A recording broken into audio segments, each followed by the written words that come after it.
Oh, ich bin schon on it. Ladies and gentlemen, first of all, I'd like to say welcome to the 20 Entrepreneurship Summit. It's in Vienna, but in fact, it's digital, therefore it's all around the world. I'm very pleased and I'm very happy that Charly Kleissner will be the first inspiration talker. First, I'd like to explain you a bit where you are. You are in a conference software in Remo, and Remo, you are sitting on different tables, and on the table during network sessions, you always have the possibility to talk with the people on your table. If your camera is on and your sound, then you are able to do this. We have 4 inspiration talks. Each of the inspiration talks is around 30 minutes, 35 minutes. And after that, you have possibilities to ask questions and to get the questions answered. It would be very nice if you write your questions in the chat. Konstantin Badawi is collecting all your questions, and in the end, Charly will answer several of these questions, at minimum 3 of them. So the floor is yours, Charly. Charly, where you are at the moment? Well, thank you so much, Johannes, for the kind introduction. I am actually in Innsbruck, close to Vienna. Perfect. Compared to California, at least. But you're quite often in Silicon Valley and US. Why you are so often in Silicon Valley and US? Well, I live close to Silicon Valley. I had my career in Silicon Valley for about 20 years. And now we live south of Silicon Valley in a place called Big Sur, which is a very nice place on the coast of California. And that's where we live. We have our 2 kids there. But I visit Austria at least 2-3 times a year. And if I visit, then I stay for multiple weeks. Perfect. I would be a pleasure if you like to start with your inspiration talk. And I will switch on my tone and the stage is. Well, thank you so much, Johannes. And I'm so excited to be here today with all of you. And thank you to all the organizers. And most of all, thanks to all the participants who have called in, students, teachers, and politicians. I'm honored and excited to be here with you today. And I very much look forward to the Q&A session at the end of my remarks. So I will share my screen because I have some slides to share. So let me do that now. Allow 1 second here. Oops. See if that, okay. And then start my presentation. Here we go. So the title of my talk is how to create a positive contribution to people and the planet. And after an introduction, I will focus on 3 main topics, what I call the impact economy, the future and the vision for a future, and what we can do together to create the future that we deserve. And then we go into Q&A, and I look forward to doing that with you. So quickly, an introduction. Johannes already mentioned that I'm from Innsbruck and grew up there. And when I was 17, I decided to apply for an American Field Service stipend, which allows non-US students, actually high school students, to go to the US for a year. And I ended up in Hawaii on the island of Maui. And the most important thing about that year in 1974-75 was that I met my wife, Lisa, and you see a photo on the right side of us back then. It was kind of a hippie days, right? And that was just before graduation in Hawaii. I had to come back, of course, and went to Vienna and studied computer science in Vienna in the late 70s and early 80s. And Lisa joined me there, and we had our couple of kids there. And I actually stayed on in Vienna at the TU Wien for a dissertation, a doctorate in computer science. And I was teaching there. And Lisa said, Lisa's an architect, and it was very difficult as a non-Austrian professional woman at that point in time to actually be entrepreneurial in the Austrian society. And hopefully that has changed in the meantime. I think it has. And you're all witnesses of that.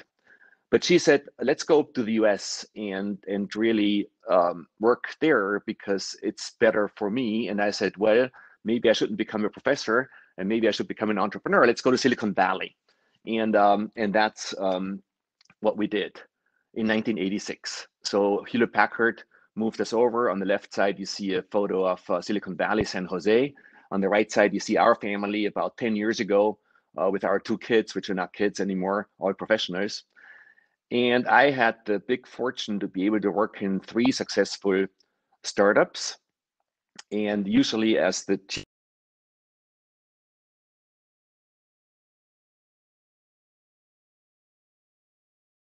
And the first company I worked for was a company called Next, which Steve Jobs created after he was fired from Apple. And I was in charge of developing the operating system, which became Apple's operating system when Steve took over Apple again in the very late 90s.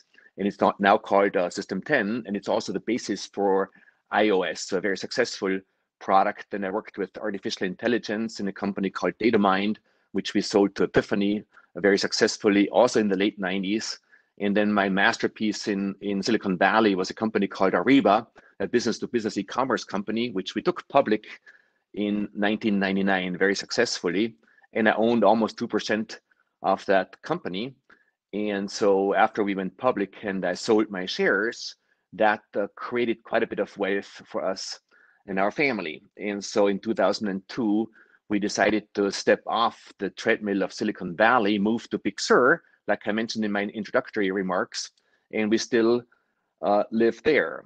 And, you know, early 2000s, we had to ask the question of the meaning of wealth. And usually when you have, you know, that what's called a liquidity event in Silicon Valley, and one person wants to do the mindfulness journey and the other one wants to do the Ferrari and the yacht, then things break apart. But Lisa and I were on the same page, and when we reflected on what do we do with the wealth that came our way, then it became clear that we want to use it for making the world and humanity a better place.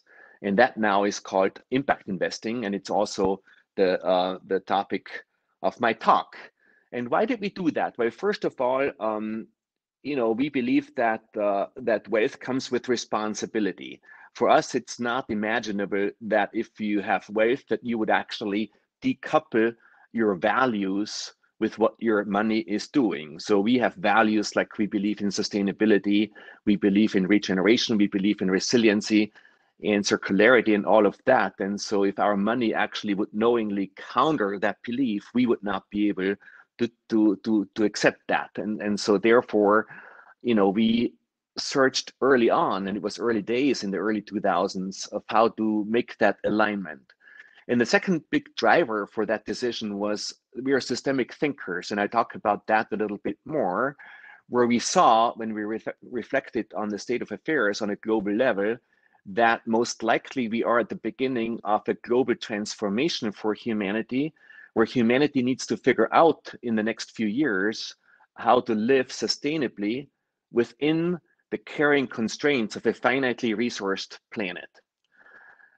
And so that's really, so then when we looked into philanthropy and the normal way of investing, then it became clear to us that the classical way of philanthropy is just adding to the problems, because it creates dependencies and it doesn't really treat the recipients of your donations as partners.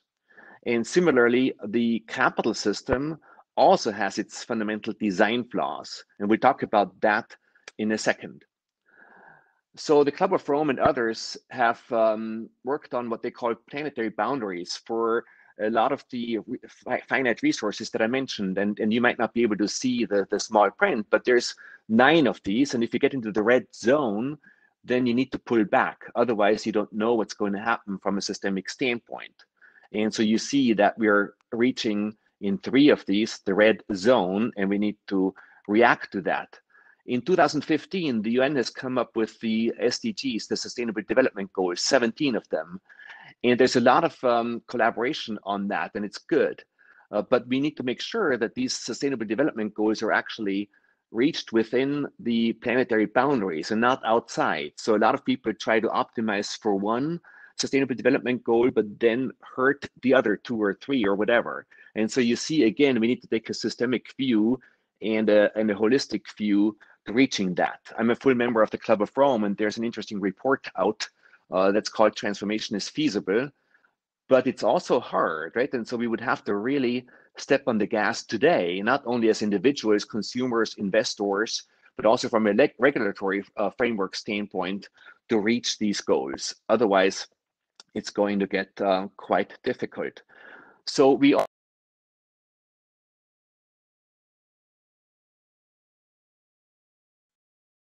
use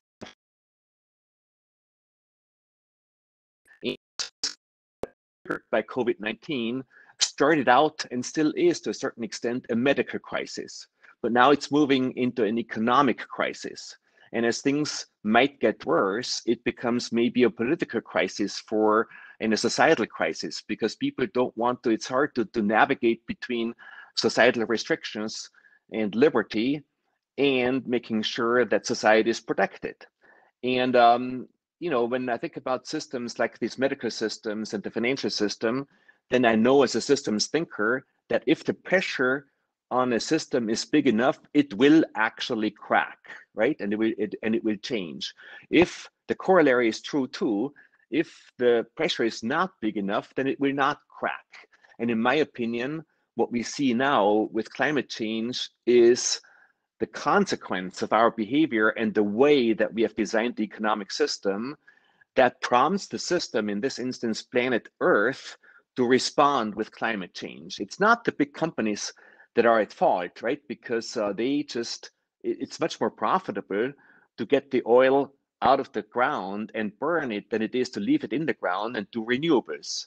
And so you see that it's not the industry's fault, but it's a systemic design issue fault. If we designed the system in a way that would make it more profitable to leave the oil in the ground, then we would actually do that. And similarly, the COVID virus only jumps because of lack of habitat and lack of system of biodiversity. And so why is that the case? Well, because it's much more profitable to cut down the habitat and replace it with monocultures in order to create a lot of value for the investors. If we were to redesign the system such that preserving the habitat for all these species is actually as important as providing great food sources for everybody on the planet, then this will be changed. If we don't do that, then the next pandemic will actually come. And so it's up to us to either say we need to change the system design or to suffer through the consequences of our system design.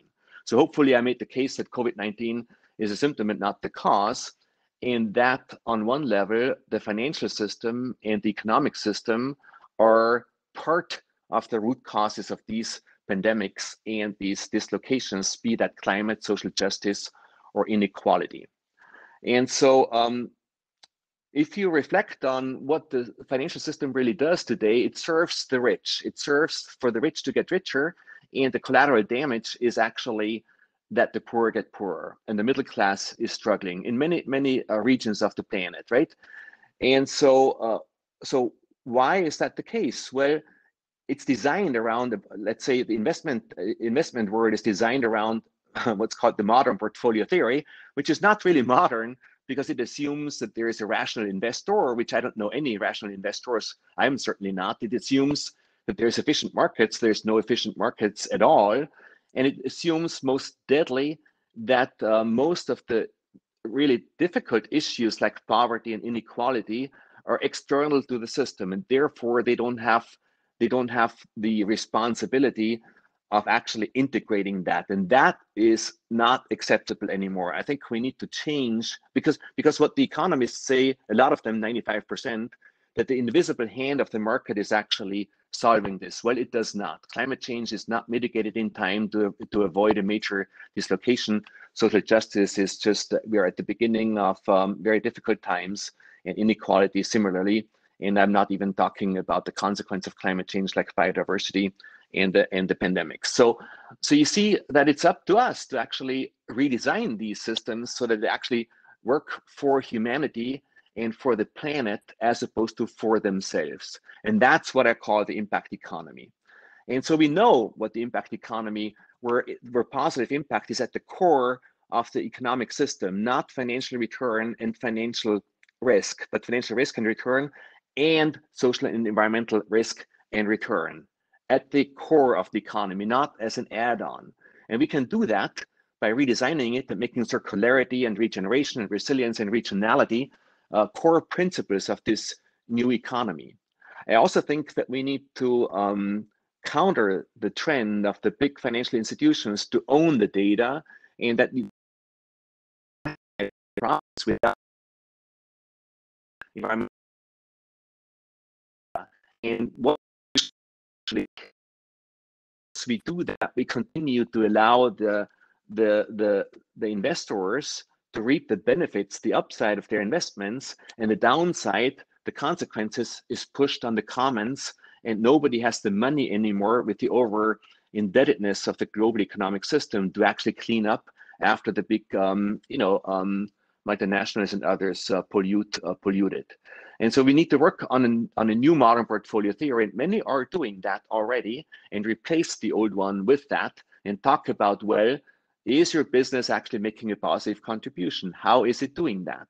And I would suspect that in 5-10 years, that will be the main question, with a good financial return. Of course, it's not philanthropy, right? But it's not maximizing financial return at the expense of everything else. It's actually having the appropriate financial return for an impact that we want to accomplish. And similarly, right now, impact investing and the impact economy is a little bit more for the elite, and we need to radically democratize that. And I'm very excited, being a technologist, that modern technology, like blockchain and tokenization of impact, are actually becoming more robust. And I'm investing in that and participating in that. I'm just checking the time here. We're doing fine. So when the system changes, you have to figure out what are the leverage points in the system. In the financial system, it's the demand side of capital, the supply side of capital, and the intermediaries. And on the demand side of capital, for instance, Lisa and I have invested in accelerators and for social impact entrepreneurs. One of them in Vienna, as a matter of fact, in partnership with the Impact Hub Vienna and the Global Impact Hub and the Erste Foundation Investment Ready program. And I'm doing one in Innsbruck now called Setup, and Lisa is doing one in Hawaii, and we have done multiple in India, etc., where we help social entrepreneurs actually to become more robust and design business models that we can invest in. On the intermediary side, we invested in Zoning Capital and Impact Assets and other intermediaries that are impact intermediaries that connect impact capital with the impact demand. And on the supply side of capital, the people who invest capital, we co-created and founded a global network of impact investors called Tonic and the 100% Impact Network and others. And our foundation has been focused on supporting social entrepreneurs and changing the financial system. And so, well, how do you do that, right? Transform the financial system. And I need to read that to you because it might be too small to read. So how do you get from the left side of the chalkboard to the right side of the chalkboard, where you have a lot of formulas on the left side, a lot of formulas on the right side, and in between it says, then a miracle occurs. And the scientist says, well, I think you should be more explicit here in step 2, because miracles are good, but we also need to have sort of a plan that could work. And so we identified what we can do to change the financial system in order to have more impact. Is we build a movement around impact investing, and we're not the only ones doing that anymore. And the fact that we're talking here today and that you're here today, many of you are part of that movement. You want to actually work in the impact economy as opposed to the old economy.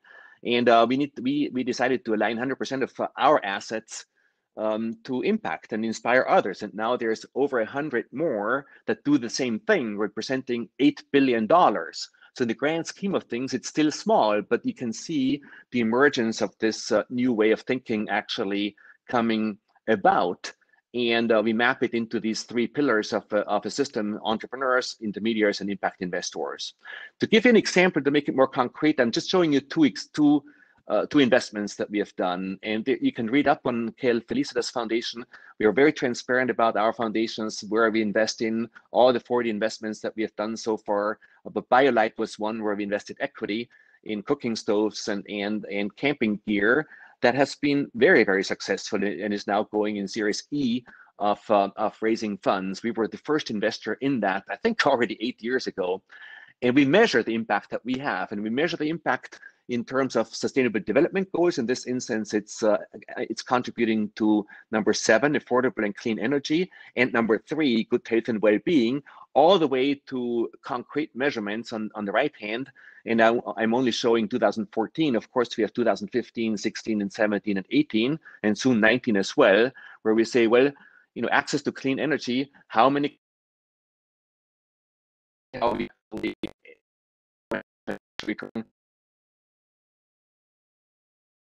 of the areas of our accelerator in Hawaii is Ma'o Farms, which is a organic farm that employs disadvantaged youth.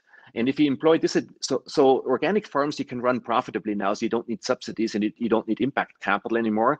But if you deploy a disadvantaged youth, then you actually have a disadvantage to farms that don't do that, and therefore you cannot expect as much of a financial return as if you were to invest just in a bio farm without disadvantaged youth. And so in this instance, we expect a little bit of a lower return, but that's okay, because we are very interested in helping SDG number 8, decent work and economic growth, where we say how many interns are trained and actually get a job and go back to university on top of having a biodynamic farm that actually serves the local market. We also invested in the first social impact bond from social finance.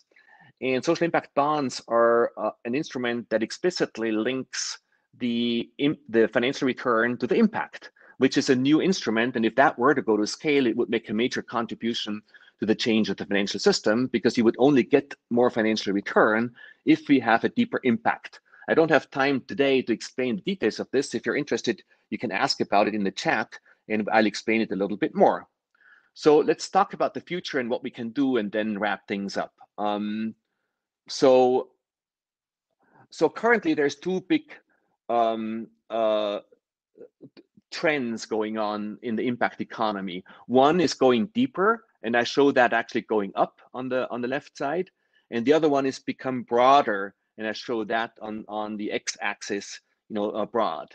And both are important. One is not better than the other, but going deep is actually about systemic change, and going broad is actually not about systemic change. It allows the big players, like the big banks, the big institutions, to come into the space and do what they call ESG, environmental, social, and governance, which is good, but it doesn't really change anything. It doesn't really contribute to the big issues of our times, like social injustice, inequality, and mitigating climate change on time, right? And so the deep side, which I'm of course involved in more, is going deep thematic into systemic change. It uses mostly private capital, because institutional capital is not regulated the way that it allows them right now to go into that. It's mostly about non-stocks, illiquid parts of the portfolios, direct investments, as opposed to the stock market, because the stock market really, again, does not allow you to go very deep. And it's about creating the new system on the deep side, not adjusting the old system. And I already made the point about what are the appropriate returns in the context of deep impact, as opposed to what they call market rate returns, with the level of transparency that allows us ultimately to create data sets that we can run modern learning algorithms over that, in order to gain insights and knowledge about impact, as opposed to financial return only.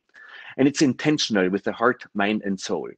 So that's really and anything in between. So it's not black and white, right? And any 100% portfolio has investments on the broad side and on the deep side, right? But I wish that we would move into an economy that goes all deep, but it's a little ways off, and we need to work towards that. And so I want to share what that report that I mentioned in my early slides from Club of Rome sees as the 5 major leverage points to actually accomplish the Sustainable Development Goals within a reasonable time frame, and that's actually 2050, not 2030. It's massively accelerating, number 1, renewable energy, massively, not just a little bit here and there, right? Including going all in and diversifying out of coal and oil immediately. And then number 2, sustainable food chains. COVID-19 has shown us often brutally, that the global food chains, supply chains, are really only designed to enrich the people who participate in that food chain. They're not designed to actually provide good food for 10 billion people. And so it's possible to redesign it, but it has to be done, right? So you take the pure profit out and you make it more important that you serve the people, and then you can have an appropriate financial return. Otherwise, we will continue to have poverty.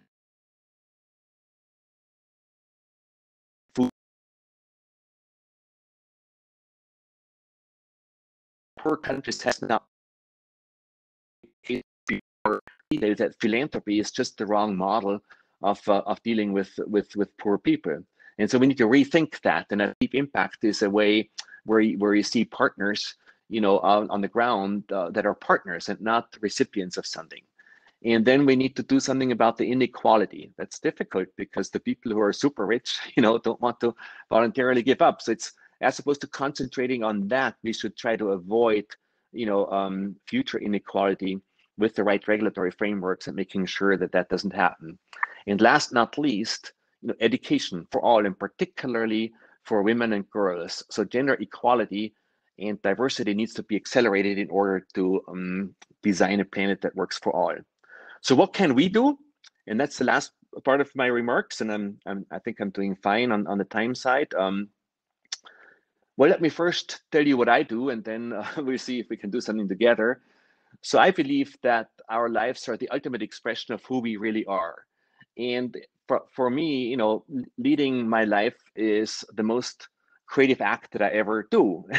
And so similarly, the impact of my life is a direct reflection of my inner state of being. So if I were to very angry and very anxious right now, then you would see that, and my actions would reflect that, of course, right? And if you do that all your life, then that's what your life is. And I'm not here to judge it, but I'm here to guide you, if you wish, or offer that if you don't like to lead that life, you can choose to work on your mindfulness awareness and say, well, I believe that equanimity, that joy, that compassion, that empathy is actually good values. And I can work on myself in order to be that, not to think about being that, but to be that, right? And once you are that, then people pick that up in your energy, the way that you talk, the way that you interact, and the way that you influence others, and the way that you live your life, right? And similarly, I believe that humanity's trajectory is a direct expression of human consciousness. What does human stand for, right? And right now, it doesn't look very good. Humanity stands for pollution.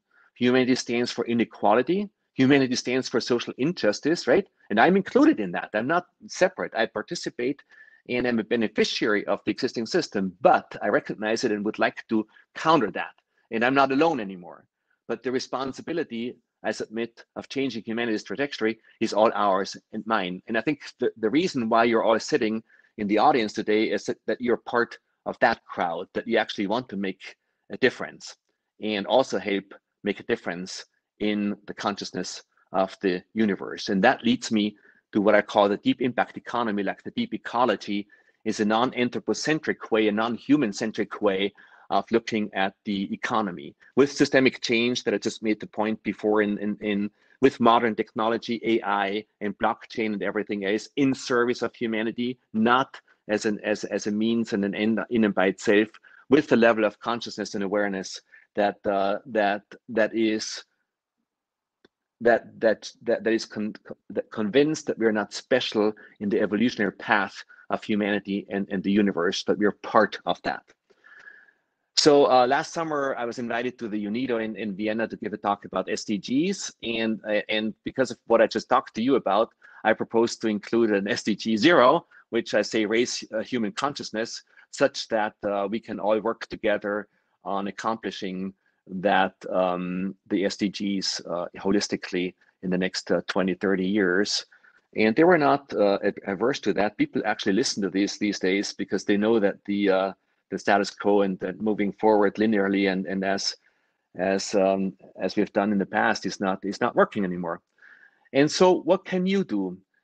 Well, I think, it's highly likely that, and there's a lot of desire to snap back after COVID-19 to what they call how it was before. But first of all, that's not possible, right? And do we really want that? I hope I convinced you that if we were to snap back, if that were a possibility, which I don't think it is, that we would continue to create more inequality and more injustice and not mitigate climate change in time.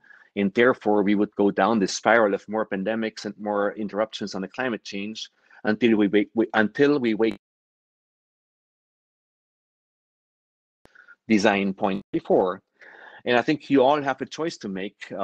If you still believe the illusion to snap back, go for it. We're not here to judge you and work on that.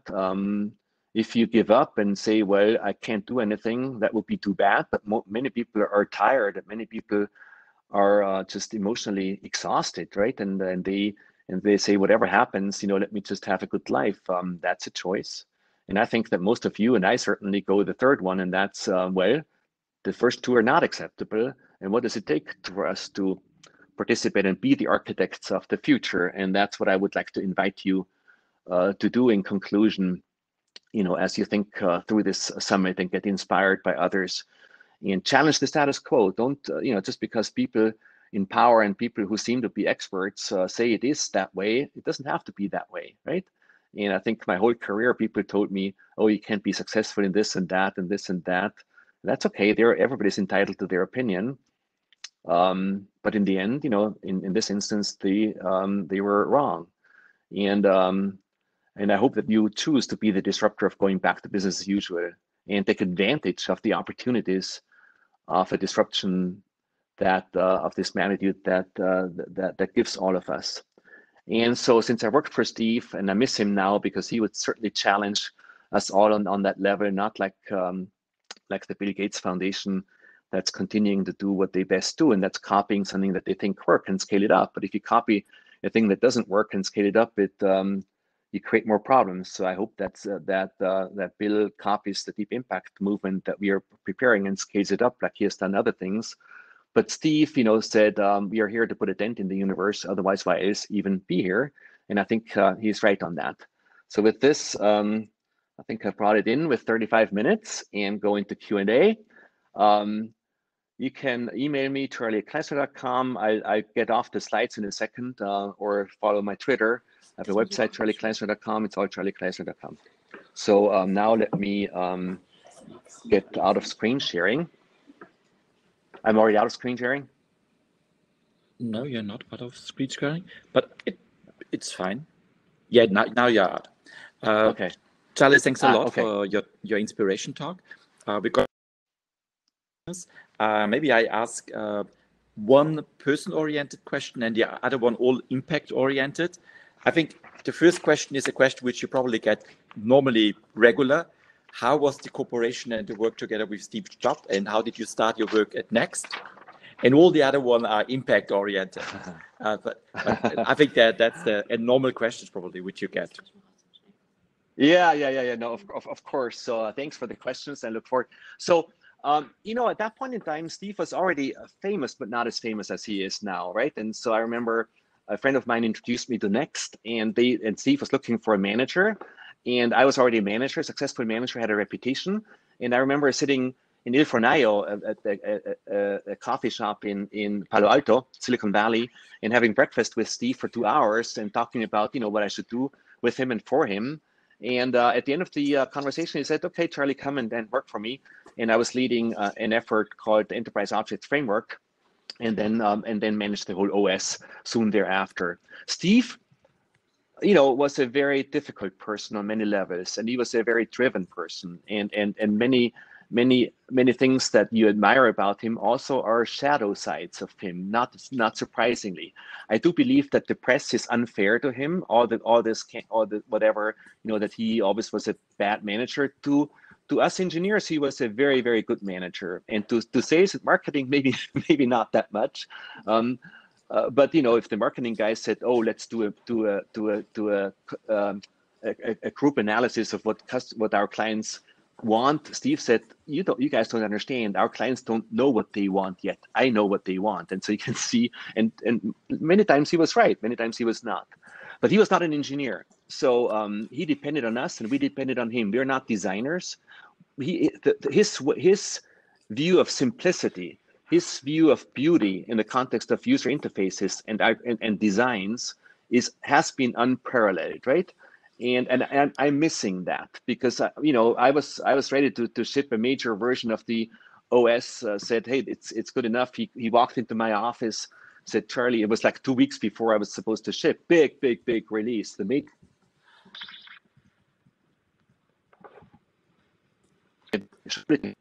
And with uncanny, precision, he zeroed in on 2 issues that I was not proud of. And he said, well, that's not right. I said, yeah, well, but it's okay. He said, no, it's not okay. Go fix it. I said, I don't know how to fix it. He said, well, you're an engineer. Go fix it. I said, okay. And so he was able to just get more out. And I'm very self-motivated, believe me. And very, but he got out of us and our teams more than anybody else in a good sense, right? And I'm missing that too, that level of excellence. But the shadow side is he did not have any patience for mediocrity. And so people who were not pulling their weight, they didn't survive. And but it goes both ways, right? So maybe that gives you a little bit of a sense. And when I last talked to him, maybe one more story because that leads into impact. It was in 2004, I think, or 5, 3 years before he passed away.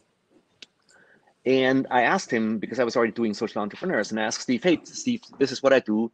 And wouldn't it be fun for you to participate in one form or another? How could we make that work? And he said, Charlie, it's great that you do that. I'm working on something that only I can do, and that will be my contribution to humanity. He was working on the iPhone, of course. And if you think that the Android phone is a copycat of the iPhone, then he was right, because I think the Android phone is making a big contribution to humanity, and it's based on the iPhone. And so therefore you can see how he was making his contribution, I think, to us, that we still are the beneficiaries of. And I'm grateful for that. Maybe I ask 3 questions together because I think they are quite connected. I'm just going to get pens. 1 second. Yeah, go ahead. The first question was about what is your motivation that you are doing what you are doing? Why you are investing in social enterprises? That's the first question. The second question is which KPI do you use to measure social impact? And the third question is how can individual support that we get a deeper impact system change? Should this stop to consume industry products? So what could they do? And the last question at the end is a COVID-oriented question. Oh, sorry. Is COVID-19, in your opinion, an opportunity or a destroyer? And at the moment, we have around 400 people who are participating, and therefore it's a collection from all of them. Well, I'm so grateful for these questions, and thank you, and thanks for summarizing, Johannes. It's difficult to answer all, but let me try. So first, my own motivation. So I think many of you 400 are thinking about your lives, right? And if you are thinking about your lives, then you probably think about how can I make a positive contribution. Not many people think about, how can I make a negative contribution? I don't know many. And so as you embark on that and reflect on that, then all of your behavior comes into focus. And we get back to the consumerism, at the end of the fourth question as well. How do you consume? What do you do? Where do you work? Whom do you collaborate with? What are your friends? And the more you dive into discerning to make a positive contribution, the more things will come into focus in your life, because that's a universal law. The more you focus your intentionality on non-ego based outcomes, the more support you will actually get. Giving and receiving. It's not just giving, not just receiving. It's detaching from the outcome. Don't as a manager, I was very attached to the outcomes, and I had to unlearn that, because otherwise you don't see the beauty of the possibilities. And quantum mechanics, the new science, is teaching us, how that works. And at least in scientific terminology, and the spiritual traditions of our world similarly. And I just urge you to have some kind of mindfulness practice, be that reflection, be that being in nature, be that yoga, be that meditation, be that writing things down, in order to focus your life on that, and magic will happen. And that's what I do, and magic happens. KPIs. So the whole topic of impact management is a big one, including impact measurement. And it's a very complex one, because how do you measure, inequality and social injustice? It's hard, but there's subsets of what you can measure. And look at the financial system. It pretends as if the 3 or 4 financial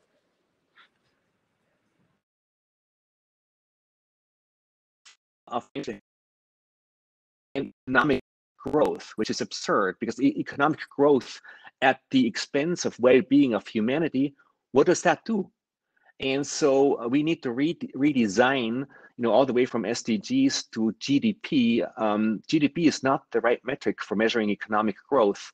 It measures cutting down trees as a positive. It doesn't measure the contributions of the people who serve the patients in COVID hospitals as positive. And so we need to fundamentally rethink that. And we can start doing that. I've invested in proof of impact, the blockchain-based impact economy, impact enterprise, where we put impact events on a blockchain. So when we work with Ethiopian government to lower the mortality rate of expecting mothers and their kids, every time that an expecting mom visits a hospital that's qualified to do a natal,